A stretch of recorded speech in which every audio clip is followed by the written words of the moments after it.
Harry Potter and the Philosopher's Stone by J.K. Rowling. Chapter 1. The Boy Who Lived. Mr. and Mrs. Dursley of number 4 Privet Drive were proud to say that they were perfectly normal, thank you very much. They were the last people you'd expect to be involved in anything strange or mysterious, because they just didn't hold with such nonsense. Mr. Dursley was the director of a firm called Grunnings, which made drills. He was a big, beefy man with hardly any neck, although he did have a very large moustache. Mrs. Dursley was thin and blonde and had nearly twice the usual amount of neck, which came in very useful, as she spent so much of her time craning over garden fences, spying on the neighbours. The Dursleys had a small son called Dudley, and in their opinion there was no finer boy anywhere. The Dursleys had everything they wanted, but they also had a secret, and their greatest fear was that somebody would discover it. They didn't think they could bear it if anyone found out about the Potters. Mrs. Potter was Mrs. Dursley's sister, but they hadn't met for several years. In fact, Mrs. Dursley pretended she didn't have a sister, because her sister and her good-for-nothing husband were as un-Dursleyish as it was possible to be. The Dursleys shuddered to think what the neighbours would say if the Potters arrived in the street. The Dursleys knew that the Potters had a small son too, but they had never seen him. This boy was another good reason for keeping the Potters away. They didn't want Dudley mixing with a child like that. When Mr. and Mrs. Dursley woke up on the dull, grey Tuesday our story starts, there was nothing about the cloudy sky outside to suggest that strange and mysterious things would soon be happening all over the country. Mr. Dursley hummed as he picked out his most boring tie for work, and Mrs. Dursley gossiped away happily as she wrestled a screaming Dudley into his high chair. None of them noticed a large, tawny owl flutter past the window. At 8:30, Mr. Dursley picked up his briefcase, pecked Mrs. Dursley on the cheek, and tried to kiss Dudley goodbye, but missed, because Dudley was now having a tantrum and throwing his cereal at the walls. "Oh, little dyke," chortled Mr. Dursley as he left the house. He got into his car and backed out of number 4's drive. It was on the corner of a street that he noticed the first sign of something peculiar. A cat reading a map. For a second, Mr. Dursley didn't realize what he had seen. Then he jerked his head around to look again. There was a tabby cat standing on the corner of Privet Drive, but there wasn't a map in sight. What could he have been thinking of? It must have been a trick of the light. Mr. Dursley blinked and stared at the cat. It stared back. As Mr. Dursley drove around the corner and up the road, he watched the cat in his mirror. It was now reading the sign that said Privet Drive. No, looking at the sign. Cats couldn't read maps or signs. Mr. Dursley gave himself a little shake and put the cat out of his mind. As he drove towards town, he thought of nothing except a large order of drills he was hoping to get that day. But on the edge of town, drills were driven out of his mind by something else. As he sat in the usual morning traffic jam, he couldn't help noticing that there seemed to be a lot of strangely dressed people about. People in cloaks. Mr. Dursley couldn't bear people who dressed in funny clothes, the get-ups you saw on young people. He supposed this was some stupid new fashion. He drummed his fingers on the steering wheel, and his eyes fell on a huddle of these weirdos standing quite close by. They were whispering excitedly together. Mr. Dursley was enraged to see that a couple of them weren't young at all. Why, that man had to be older than he was, and wearing an emerald green cloak. The nerve of him! But then it struck Mr. Dursley that this was probably some silly stunt. These people were obviously collecting for something. Yes, that would be it. The traffic moved on, and a few minutes later Mr. Dursley arrived in the Grunnings car park, his mind back on drills. Mr. Dursley always sat with his back to the window in his office on the 9th floor. If he hadn't, he might have found it harder to concentrate on drills that morning. He didn't see the owls swooping past in broad daylight, though people down in the street did. They pointed and gazed open-mouthed as owl after owl sped overhead. Most of them had never seen an owl, even at night time. Mr. Dursley, however, had a perfectly normal, owl-free morning. He yelled at 5 different people. He made several important telephone calls and shouted a bit more. He was in a very good mood until lunchtime, when he thought he'd stretch his legs and walk across the road to buy himself a bun from the baker's opposite. He had forgotten all about the people in cloaks until he passed a group of them next to the baker's. He eyed them angrily as he passed. He didn't know why, but they made him uneasy. This lot were whispering excitedly too, and he couldn't see a single collecting tin. It was on his way back past them, clutching a large doughnut in a bag, that he caught a few words of what they were saying. "The Potters, that's right, that's what I heard. Yes, their son, Harry." Mr. Dursley stopped dead. Fear flooded him. He looked back at the whisperers as if he wanted to say something to them, but thought better of it. He dashed back across the road, hurried up to his office, snapped at his secretary not to disturb him, seized his telephone, and had almost finished dialing his home number when he changed his mind. He put the receiver back down and stroked his moustache, thinking. No, he was being stupid. Potter wasn't such an unusual name. He was sure there were lots of people called Potter who had a son called Harry. Come to think of it, he wasn't even sure his nephew was called Harry. He'd never even seen the boy. It might have been Harvey, or Harold. There was no point in worrying Mrs. Dursley. She always got so upset at any mention of her sister. He didn't blame her if he'd had a sister like that. But all the same, those people in cloaks. He found it a lot harder to concentrate on drills that afternoon. And when he left the building at 5 o'clock, he was still so worried that he walked straight into someone just outside the door.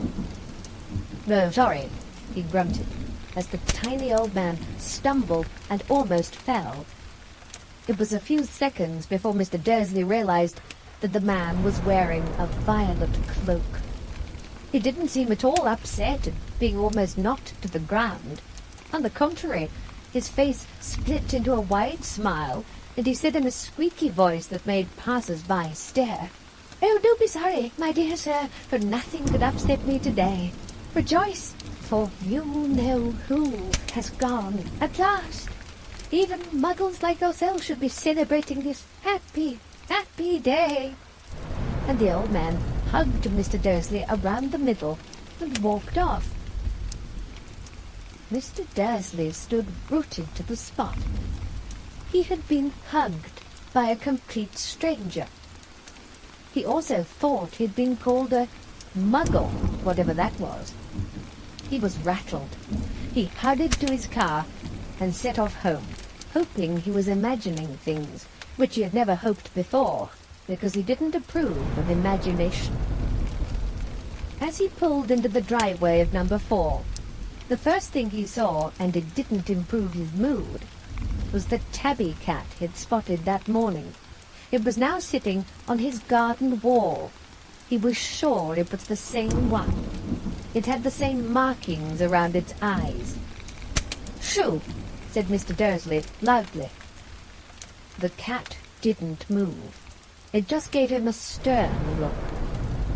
Was this normal cat behavior? Mr. Dursley wondered.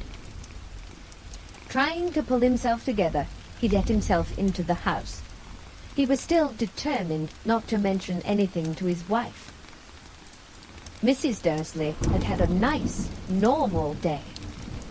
She told him over dinner all about Mrs. Nextdoor's problems with her daughter, and how Dudley had learnt a new word, shan't. Mr. Dursley tried to act normally. When Dudley had been put to bed, he went into the living room in time to catch the last report on the evening news. And finally, bird watchers everywhere have reported that the nation's owls have been behaving very unusually today. Although owls normally hunt at night and are hardly ever seen in daylight, there have been hundreds of sightings of these birds flying in every direction since sunrise. Experts are unable to explain why the owls have suddenly changed their sleeping pattern. The newsreader allowed himself a grin. Most mysterious. And now, over to Jim McGuffin with the weather.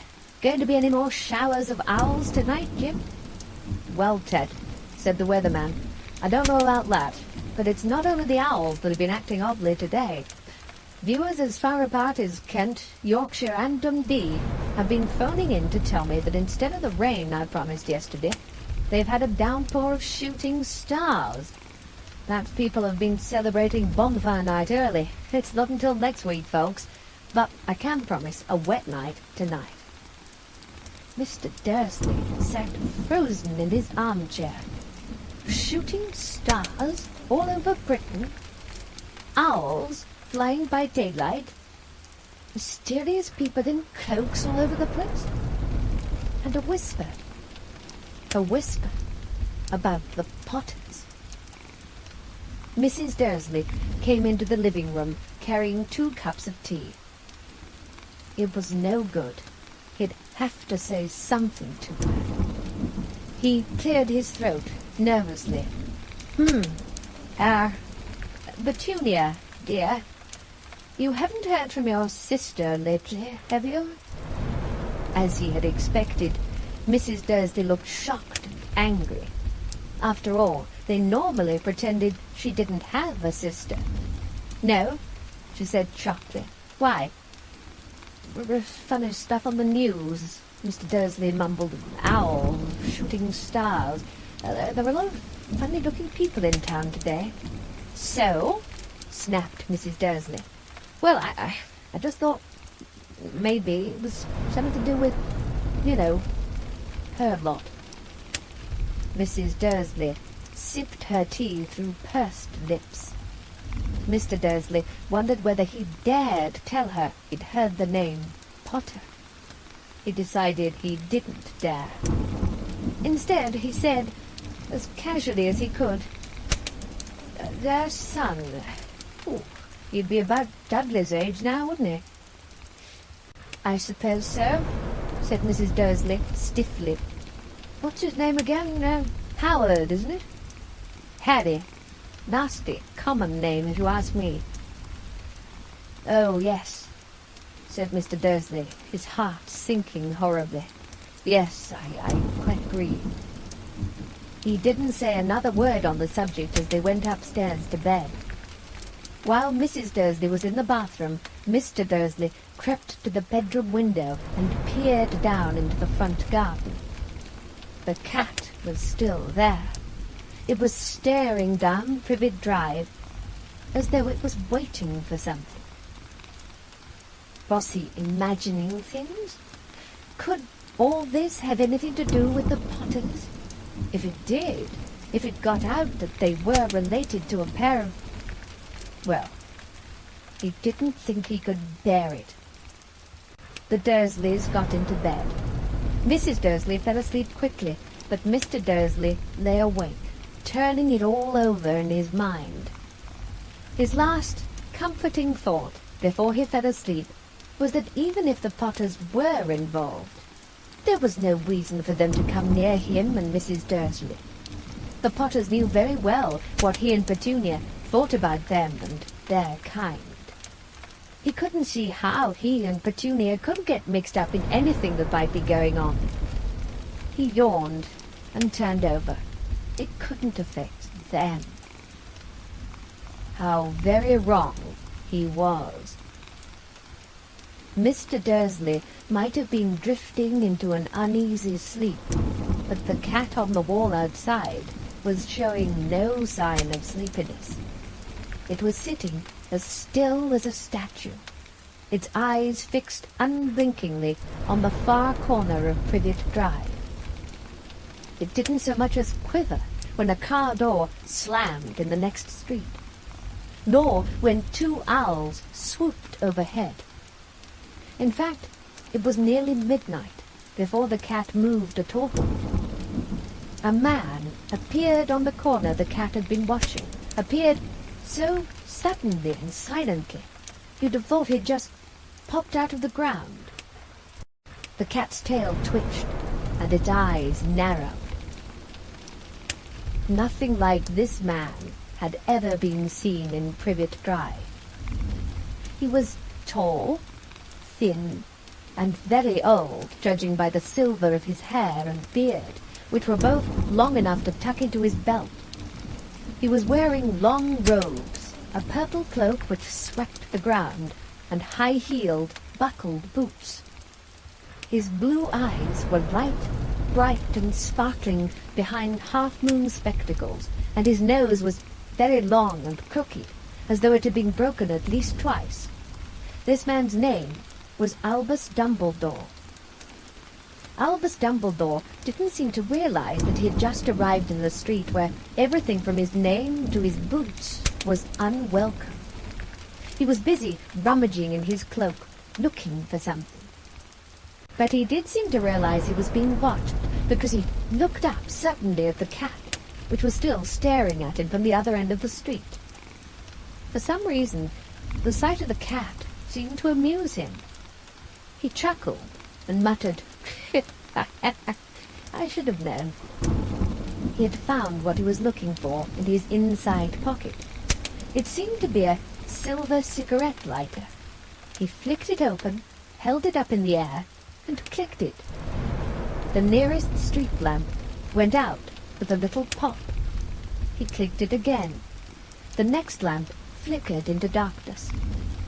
12 times he clicked the put outer, until the only lights left in the whole street were 2 tiny pinpricks in the distance, which were the eyes of the cat watching him. If anyone looked out of their window now, even beady-eyed Mrs. Dursley, they wouldn't be able to see anything that was happening down on the pavement. Dumbledore slipped the put outer back inside his cloak and set off down the street towards number 4, where he sat down on the wall, next to the cat. He didn't look at it, but after a moment, he spoke to it. "Fancy seeing you here, Professor McGonagall." He turned to smile at the tabby, but it had gone. Instead, he was smiling at a rather severe-looking woman who was wearing square glasses exactly the shape of the markings the cat had had around its eyes. She, too, was wearing a cloak, an emerald one. Her black hair was drawn into a tight bun. She looked distinctly ruffled. "How did you know it was me?" she asked. "My dear Professor, I've never seen a cat sit so stiffly." "You'd be stiff if you'd been sitting on a brick wall all day," said Professor McGonagall. "All day? When you could have been celebrating? Oh, I must have passed a dozen feasts and parties on my way here." Professor McGonagall sniffed angrily. "Oh, yes, everyone's celebrating all right," she said impatiently. You'd think they'd be a bit more careful, but no. Even the Muggles have noticed something's going on. It was on their news. She jerked her head back at the Dursleys' dark living room window. I heard it.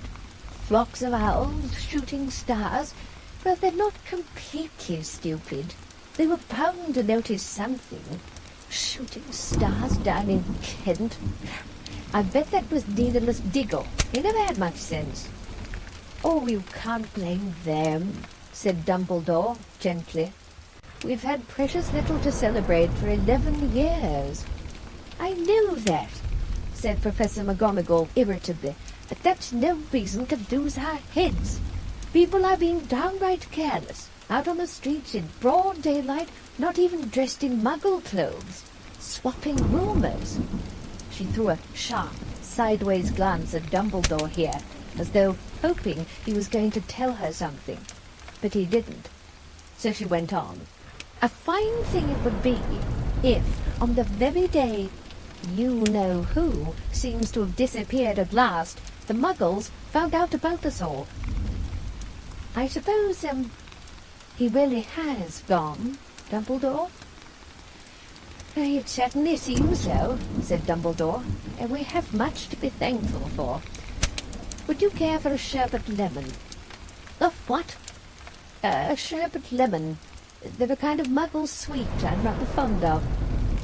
No, thank you, said Professor McGonagall coldly, as though she didn't think this was the moment for sherbet lemons. As I say, even if you-know-who has gone, my dear Professor, surely a sensible person like yourself can call him by his name. All this you-know-who nonsense. For 11 years I've been trying to persuade people to call him by his proper name. Voldemort. Professor McGonagall flinched, but Dumbledore, who was unsticking 2 sherbet lemons, seemed not to notice. It all gets so confusing if we keep saying you-know-who. I've never seen any reason to be frightened of saying Voldemort's name.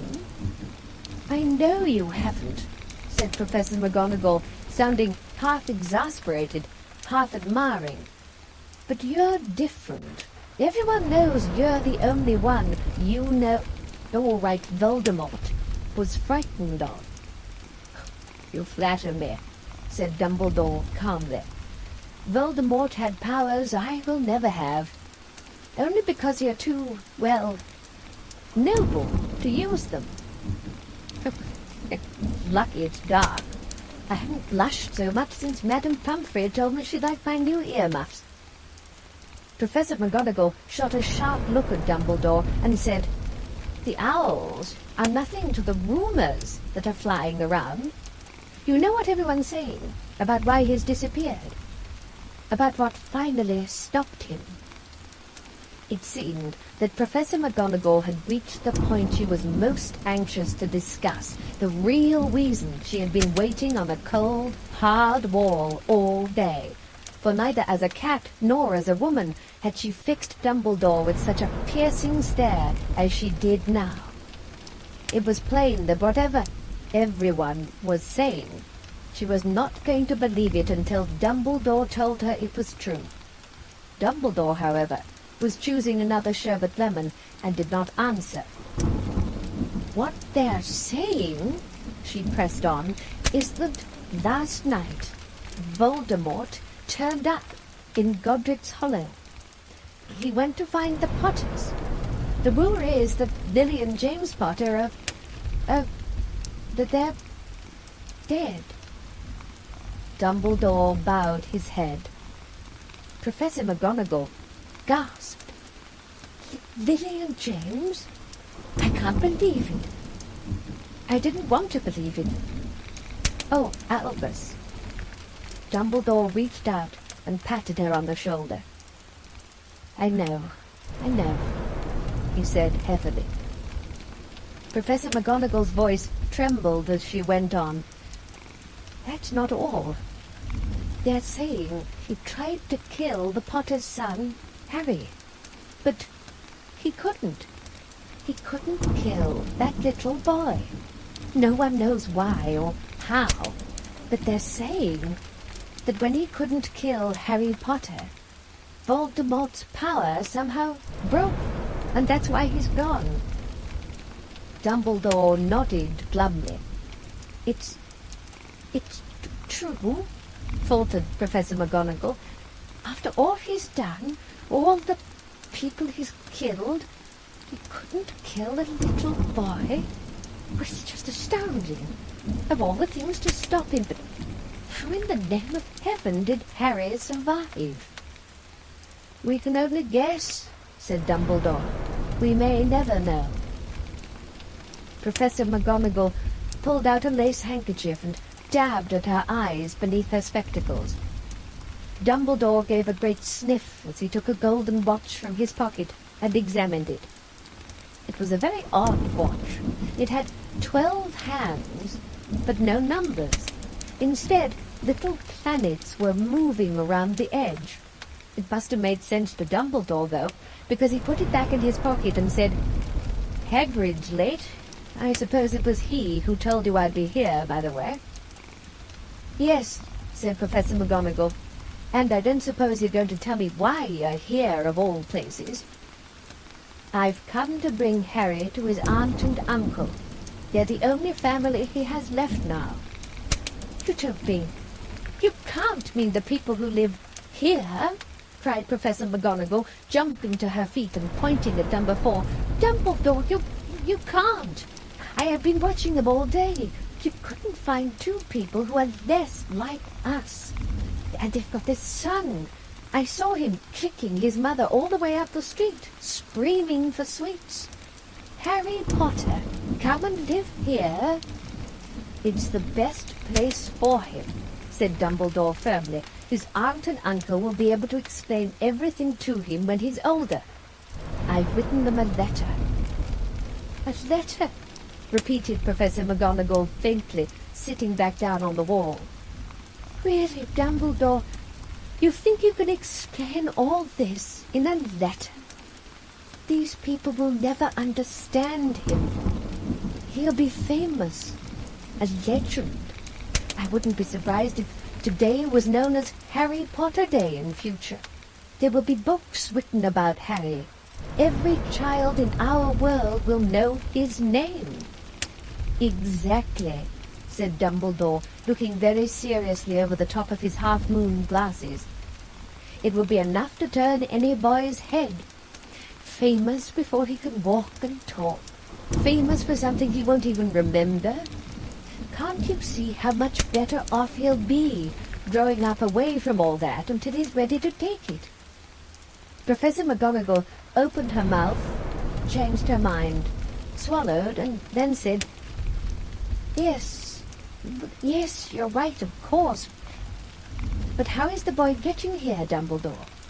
She eyed his cloak suddenly, as though she thought he might be hiding Harry underneath it. "Hagrid's bringing him." "You think it wise to trust Hagrid with something as important as this?" "I would trust Hagrid with my life," said Dumbledore. "I'm not saying his heart isn't in the right place," said Professor McGonagall grudgingly, "but you can't pretend he's not careless. He does tend to... What was that?" A low rumbling sound had broken the silence around them. It grew steadily louder as they looked up and down the street for some sign of a headlight. It swelled to a roar as they both looked up at the sky, and a huge motorbike fell out of the air and landed on the road in front of them. If the motorbike was huge, it was nothing to the man sitting astride it. He was almost twice as tall as a normal man and at least 5 times as wide. He looked simply too big to be allowed, and so wild. Long tangles of bushy black hair and beard hid most of his face. He had hands the size of dustbin lids, and his feet in their leather boots were like baby dolphins. In his vast, muscular arms, he was holding a bundle of blankets. "Hagrid," said Dumbledore, sounding relieved. "At last. And where did you get that motorbike?" "Borrowed it," Professor Dumbledore, sir," said the giant, climbing carefully off the motorbike as he spoke. "Young Sirius Black lent it me." "I've got him, sir." "No problems, were there?" "No, sir. House was almost destroyed, but I got him out all right before the muggles started swarming round. He fell asleep as we was flying over Bristol." Dumbledore and Professor McGonagall bent forward over the bundle of blankets. Inside, just visible, was a baby boy, fast asleep. Under a tuft of jet-black hair over his forehead, they could see a curiously shaped cut, like a bolt of lightning. "Is that where—" whispered Professor McGonagall. "Yes," said Dumbledore. "He'll have that scar forever." "Couldn't you do something about it, Dumbledore?" "Even if I could, I wouldn't. Scars can come in useful. I have one myself about my left knee, which is a perfect map of the London Underground. Well, give him here, Hagrid. We'd better get this over with." Dumbledore took Harry in his arms and turned towards the Dursleys' house. Could I say goodbye to him, sir?" asked Hagrid. He bent his great shaggy head over Harry and gave him what must have been a very scratchy, whiskery kiss. Then suddenly, Hagrid let out a howl like a wounded dog. "Shh!" hissed Professor McGonagall. "You'll wake the muggles." "Sorry," sobbed Hagrid, taking out a large spotted handkerchief and burying his face in it. "But I can't stand it. Lily and James dead, and poor little Harry off to live with muggles." Yes, it's all very sad, but get a grip on yourself, Hagrid, or we'll be found," Professor McGonagall whispered, patting Hagrid gingerly on the arm as Dumbledore stepped over the low garden wall and walked to the front door. He laid Harry gently on the doorstep, took a letter out of his cloak, tucked it inside Harry's blankets, and then came back to the other two. For a full minute, the three of them stood and looked at the little bundle. Hagrid's shoulders shook. Professor McGonagall blinked furiously, and the twinkling light that usually shone from Dumbledore's eyes seemed to have gone out. "Well," said Dumbledore finally, "that's that. We've no business staying here. We may as well go and join the celebrations." "Yeah," said Hagrid in a very muffled voice. "I'll be taking Sirius's bike back. Good night, Professor McGonagall. Professor Dumbledore, sir." Wiping his streaming eyes on his jacket sleeve, Hagrid swung himself onto the motorbike and kicked the engine into life. With a roar, it rose into the air and off into the night. "I shall see you soon, I expect, Professor McGonagall," said Dumbledore, nodding to her. Professor McGonagall blew her nose in reply.